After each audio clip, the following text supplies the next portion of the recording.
For all his threats, U.S. President Donald Trump still has not imposed widespread tariffs on Canadian goods covered by the Canada-U.S.-Mexico trade deal, with the exception of steel and aluminum, which were imposed this morning. In fact, he has delayed the start date of tariffs on Canada and Mexico twice. The economy is already being battered by uncertainty around tariffs. Will there be another delay? How long will tariffs last if and when they're imposed? Well, for a better understanding of all of this, we welcome Don Desjardins, who is Chief Economist for Deloitte Canada. Don, it's great to have you back in that chair. Thank you. I want to have you take us back to prior to November of last year. What was the outlook for the Canadian economy prior to the presidential election? Well, you know what? It was quite bright. Our forecast was that the Canadian economy would grow 2% this year. That's pretty good. When we consider we've only about 1.5% for the prior couple. We were looking at inflation pressures that had eased substantially. We saw interest rates that were lower. Canadians were going to have to refi some of their mortgages, but that combination of steady employment gains, big increases in their savings, and lower rates were going to make it okay. We'd get through that difficult period of refinancing, and businesses were going to start to invest. Those were the days, my friend, we thought they'd never end. We'd sing and dance, and no, never mind, I won't go into the song. But we're going to show a chart here. This is a chart of Canadian business confidence. From February, it was published by the CFIB, the Canadian Federation of Independent Business, keeping in mind that the vast majority of its members are small and medium-sized businesses. And for those listening on podcast, let me just take you through this chart. It looks like a bit of an EKG going up and down a bit. A big drop, of course, in consumer confidence and business confidence in 2020 when COVID hit, but then it came back very strong. And then came November of last year. What do we think happened in November of last year, Don, to make business confidence take a bit of a dip, as it clearly has in that chart? Well, I think it was the case that the new administration was going to be doing a lot to increase the competitiveness of U.S. companies. They were going to be reducing corporate tax rates. They were going to be reducing regulation. And all of this would make the U.S. a much more competitive place. So perhaps some Canadian businesses looking at that environment thinking, might be a little more difficult to compete with these companies. But at the same time, a stronger U.S. economy, at least at that stage, would suggest that perhaps we were going to have more demand for our exports. Of course, November 24th changed all that. What happened November 24th? We were threatened with tariffs. And tariffs is his favorite word in the English language, right? That's what he says. It's his favorite word. Most beautiful, apparently. The most beautiful word. That's the way he put it. How has the Canadian economy performed from the first week of November last year to date? Well, we did see some actually strong data in the latter part of 2024. That was actually surprisingly strong. And what we did see was some activity on the export side. And this carried on into January because, of course, Canadian companies were looking at their buyers south of the border, and those buyers were saying, hey, maybe you could send us a little bit ahead of time so we don't have to pay the tariffs when we import your goods. And so we did see a bit of a flurry of activity in terms of that trade. We were seeing some buildup of inventories. The same here in Canada. We were importing more, not to the extent we were exporting, but we were importing more, trying to build up inventories of tariff-free goods because we know that we're pretty integrated as economies. And what was the exchange rate on the Canadian dollar vis-a-vis the U.S. dollar, historically speaking? Where were we at? Well, we were more, I think, in the 1.38. We're now today at 1.44, so 69 cents-ish. So we have certainly lost ground since that time. It's interesting, though, the tariffs, of course, had not hit by November 24th of last year, and yet people were making decisions, businesses were making decisions based on words, right? Just on what they anticipated was about to happen. That's all it takes? Well, sometimes if someone says it often enough and is committed to it. And so certainly, as you said, we've had a couple of reprieves in terms of these blanket tariffs of 25%. But when we're thinking about businesses and consumers, Canadians, and we're sitting back going, okay, there's someone who's adamant about increasing the costs of our exports into their market. And they're bound and determined to make this happen. So we start to examine, of course, okay, what should I be doing at this particular point in time? So for businesses, 77% of our exports go south of the border. That's going to be a real reduction, you would think, in terms of demand for our goods going into the U.S. 25% essential tax on that. That's going to be pretty damaging. So I think what we've seen is Canadian businesses pause and take a look at, should I be investing to expand my production capacity? It seems like a lot of that has been put on hold, which is natural. And for Canadian consumers, they're saying, okay, so these businesses, not going to be as much demand potentially for their goods. And as a result, will they be looking to lay me off? So should I be spending right now? So today, the Bank of Canada made a decision on interest rates. And with that, they released some updated news on these survey type things like your CFIB survey. And what they showed was exactly that happened, that Canadian businesses, increasing number of them say, we might have to do some layoffs. We're not going to be investing as much as we otherwise would have. We'll keep the projects we have already in process, but not going to add too much.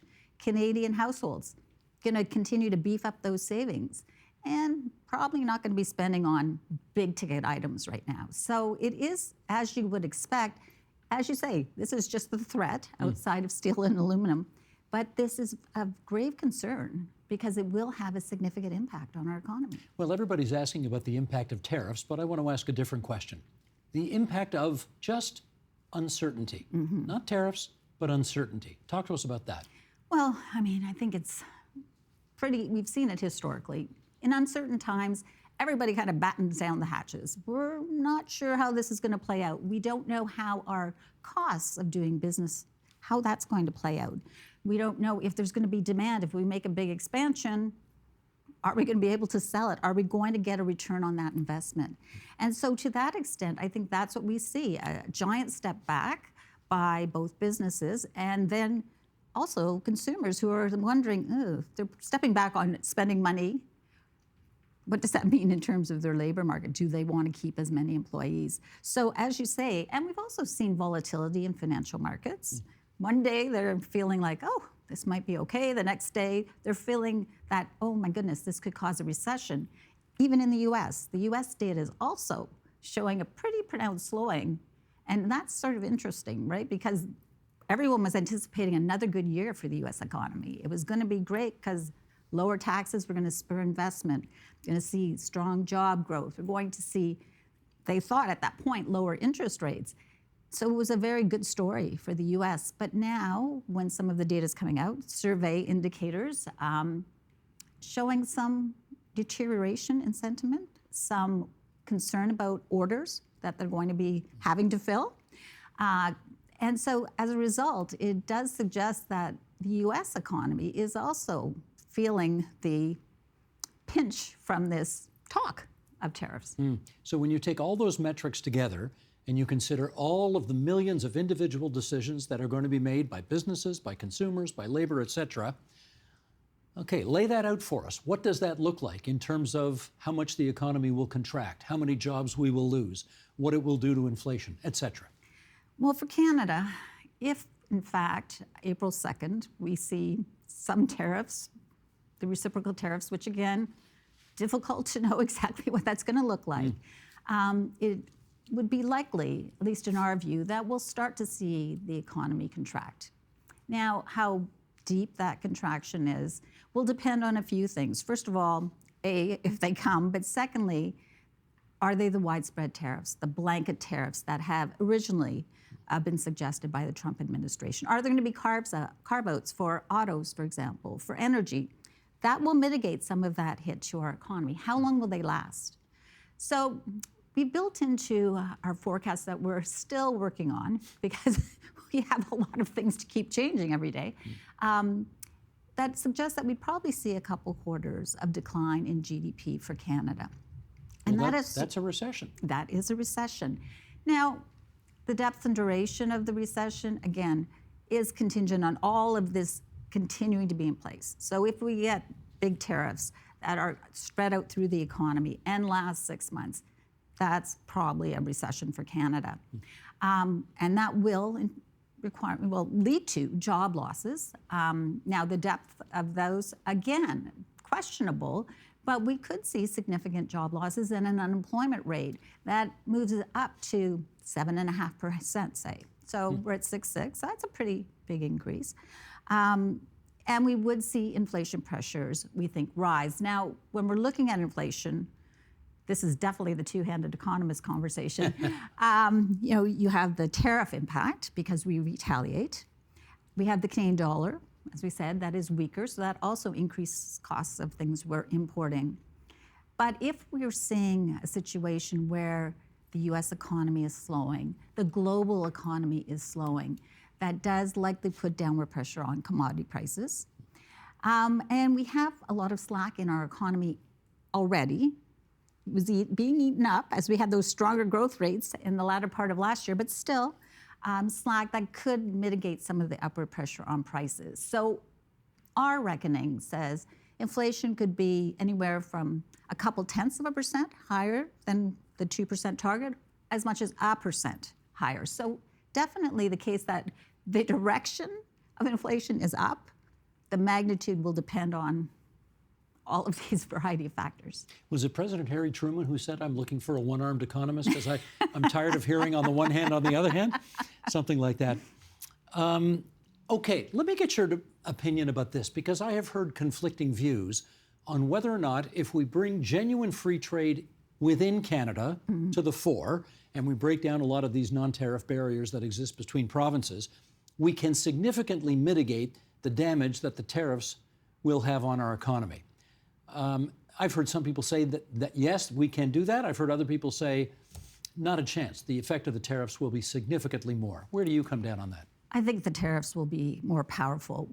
But having said that, it will, if we eliminate them, Deloitte did a paper on this in 2021. So we're going to revise and revisit this issue. But what it said was that at that point, interprovincial trade barriers acted like a 7% tariff between Canadians. Which, wow, that seems... 7%, that's 7%, yeah. That's a big number. Yeah, it's not 25, but it's certainly something. Yeah. And that if we eliminated them, they would increase our GDP by about 4%. So that is something that would mitigate. I don't think it would totally offset the impact. And the other thing about that, if we eliminated them, and let's say eliminated them for good, that will raise our potential output of our economy. So that could be a really important and sustained change. With the tariffs coming from south of the border, again, I don't know if it's our hope, but it's certainly our assumption that they won't last forever because the U.S. economy is going to feel pain. Don, I've had people ask me about this, so maybe you could give an example of what we mean here when we say we have free trade agreements with other countries, but we don't have it within Canada. Can you give an example of a kind of a typical interprovincial trade barrier that inhibits our economic productivity and as a result affects our growth? Well, the biggest one, I think, for me anyway, when I think about it, is labor mobility. The fact that you can be an engineer in one province but not automatically move provinces and be an engineer. This is a productivity loss. I mean, you got to recertify every time you change provinces. Exactly. So to me, that is a big one. We also know things are the high profile being, you can't bring alcohol from one province to the other. Right. That's a fairly high profile, as we've seen in terms of a case that happened between New Brunswick and Quebec. But these are the types of things. It's also, there's really, okay, this sounds bizarre, but first aid kits. What's in a first aid kit? What's in, truckers? What are their different rules for their different tire sizes? These things are just impediments to freely moving goods across our country. So there are many which seem niche, but nonetheless, are they really necessary? We have heard that this is a almost unique opportunity in Canadian history to do something about this. As you watch the premiers and their negotiators, their representatives deal with this issue, are you seeing us make some progress right now? I think we are. I mean, certainly everything I read suggests, we're coming together, thinking about this like, well, why would we do that? Why are we hampering this trade? So I do feel that it's a bizarre silver lining to all of this, that we're having this external negative factor really catalyze the Canadian policymakers, Canadians, to say, okay, let's look at our own house. What should we be doing to ensure that we have a more productive economy, that goods and services can flow more easily across our country? And what should we be doing looking at other trade agreements that we have? And none of these things, in my view, are easy or quick. But if we can really actually lean into them, maybe it does not mitigate enough that prevents us from going in recession. Okay, that's, to me, a sensible way to approach it. But over the medium term, does it mean that we have a stronger growth momentum as we get into 2026, 27? But I think we're building those blocks to having a stronger economy. Let me do a follow-up on the recession issue. If the United States, and a recession, if I remember, 2 negative quarters of growth consecutively, if the United States goes into a technical recession where they have 2 consecutive quarters of negative growth, is it a given that we will too? Well, if it's all because of the tariffs, I think we will. We wouldn't necessarily, we are in a different spot, I think, than the US in terms of the cycle. We have inflation that at this moment is under control. We have interest rates that have come down significantly. Yes, we have a highly indebted household sector, but we are able to go through this period. Now, if the US economy stumbled for reasons that aren't necessarily to do with tariffs, could be some other, they've just hit their speed limit and now they're going to start to lose momentum, I don't know that we necessarily follow into recession. Usually the cycles are synced.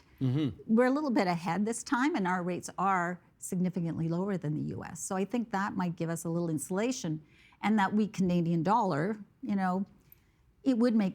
does make Canadian exports into the US cheaper.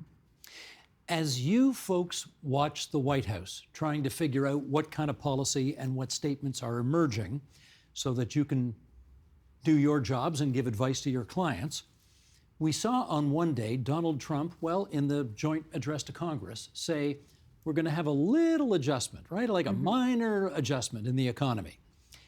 And then he was asked on Air Force One, are we going to go into a recession? And he hesitated and said, might be a brief one. And then yesterday he said, oh no, it's going to be all guns blazing. It's going to be fantastic. We're going to have the best economy in the history of the universe. Which of those 3 statements are we supposed to take at face value? That is an excellent question, one I do not know the answer to. I do think that if this all goes according to the direction it looks like it's going to, we probably will see slower U.S. economic activity. We've already seen U.S. consumers, in terms of their confidence has come down significantly.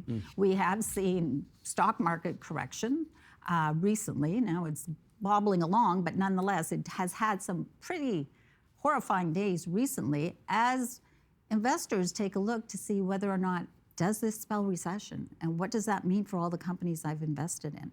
We've seen earnings calls where some of these companies are saying, you know what, we're a little bit worried here about how we're going to be able to make our earnings targets and moving them down. So all of that to say, you're starting to see this shaking at the foundation, I would say, for the U.S. economy.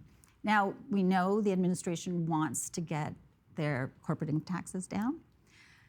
Can they do that?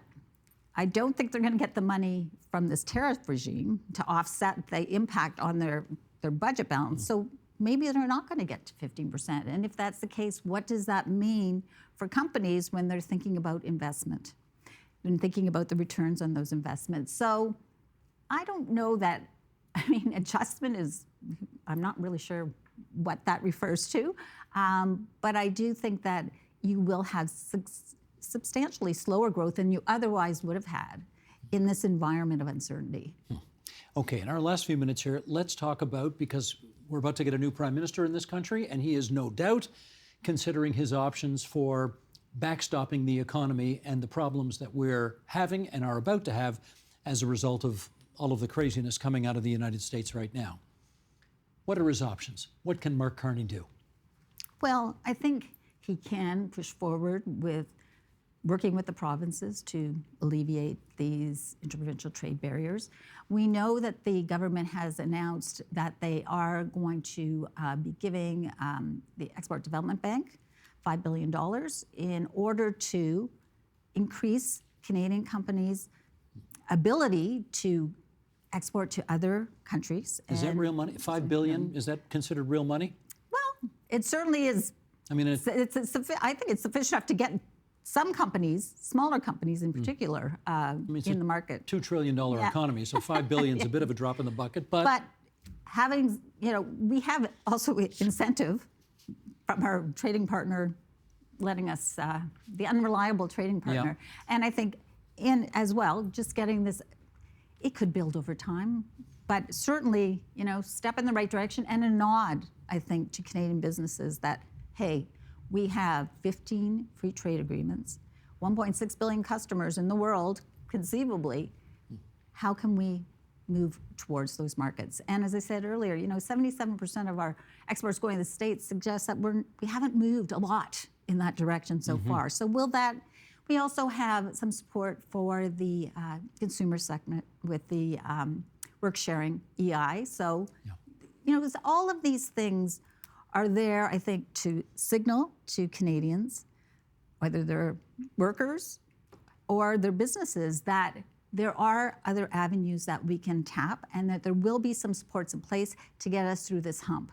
Now, if tariffs just keep ratcheting up, I don't know that those are, as you say, it might be just a spit in the bucket. But assuming that we aren't going to go through a period of ratcheting up tariffs, which is a grand assumption, I will say, at this stage, I think those are the types of moves that we're going to see support from the governments as we go forward. You ever seen stupider policy in your life come out of the United States?